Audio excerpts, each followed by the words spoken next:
BC సంక్షేమ శాఖలో చేపడుతున్న పథకాలు అభివృద్ధి కార్యక్రమాలు హాస్టళ్ల పనితీరుపై మంత్రి పొన్నం ప్రభాకర్ సమీక్ష సమావేశం నిర్వహించారు. సమావేశంలో బీసీ సంక్షేమ శాఖ ఉన్నతాధికారులకు పలు సూచనలు చేశారు. బీసీ సంక్షేమ శాఖ ద్వారా అమలవుతున్న సంక్షేమ పథకాలు కార్యక్రమాల అమలుపై దిశానిర్దేశం చేశారు. బీసీల సమగ్ర అభివృద్ధి లక్ష్యంగా ఈ నెల 3వ వారంలో జిల్లా బీసీ సంక్షేమ అధికారులతో మేధోమథనం నిర్వహించనున్నట్లు తెలిపారు. బీసీ గురుకుల పాఠశాలలు, బీసీ సంక్షేమ హాస్టళ్లు రీఓపెన్ కానున్న నేపథ్యంలో విద్యార్థులకు మెరుగైన సౌకర్యాల కల్పన, విద్యా ప్రమాణాల పెంపు, సంక్షేమ కార్యక్రమాల సమర్థవంతమైన అమలుపై సమావేశంలో విస్తృతంగా చర్చించనున్నారు.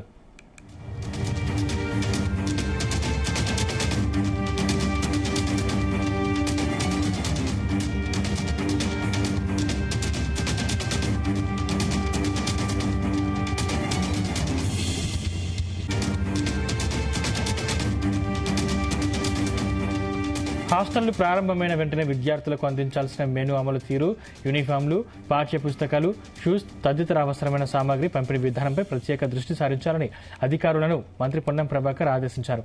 బీసీ గురుకులాలు, బీసీ సంక్షేమ హాస్టల్ విద్యార్థులు ఈ విద్యా సంవత్సరంలో 10వ తరగతి పరీక్షల్లో రాష్ట్ర స్థాయిలో అత్యుత్తమ ఫలితాలు సాధించిన పట్ల మంత్రి అభినందనలు తెలిపారు. రాబోయే విద్యా సంవత్సరంలో 500కు పైగా మార్కులు సాధించే విద్యార్థుల సంఖ్యను గణనీయంగా పెంచేలా ప్రత్యేక కార్యాచరణ ప్రణాళికలు రూపొందించాలని సూచించారు. అలాగే బీసీ గురుకులాల్లో ఇంటర్మీడియట్, డిగ్రీ విద్యార్థుల సంఖ్య పెంపుపై చర్యలు చేపట్టాలని ఆదేశించారు.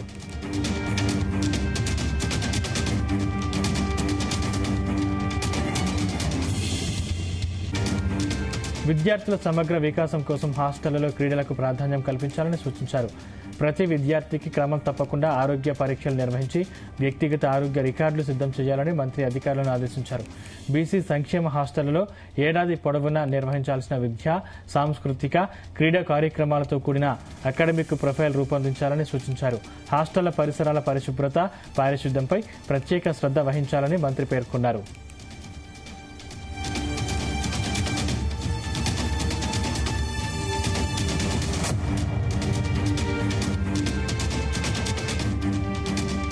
రాబోయే ప్రభుత్వ ఉద్యోగ నోటిఫికేషన్లను దృష్టిలో ఉంచుకుని రాష్ట్రంలోని 12 బీసీ స్టడీ సర్కిళ్లలో ప్రత్యేక శిక్షణ తరగతులు ప్రారంభించాలని మంత్రి సూచించారు. ఫౌండేషన్ కోర్సులు, కెరీర్ గైడెన్స్ కార్యక్రమాలను ఏడాది పొడవునా నిర్వహించేలా ప్రణాళికలు రూపొందించాలని ఆదేశించారు. అదేవిధంగా బీసీ స్టడీ సర్కిళ్లలో సివిల్ సర్వీసెస్ అభ్యర్థుల కోసం దీర్ఘకాలిక శిక్షణ కార్యక్రమాలు త్వరలో ప్రారంభించేలా చర్యలు తీసుకోవాలని సూచించారు. సమావేశంలో బీసీల ఆత్మగౌరవానికి ప్రతీకలైన ఆత్మగౌరవ భవనాల పురోగతిపై కూడా చర్చ జరిగింది.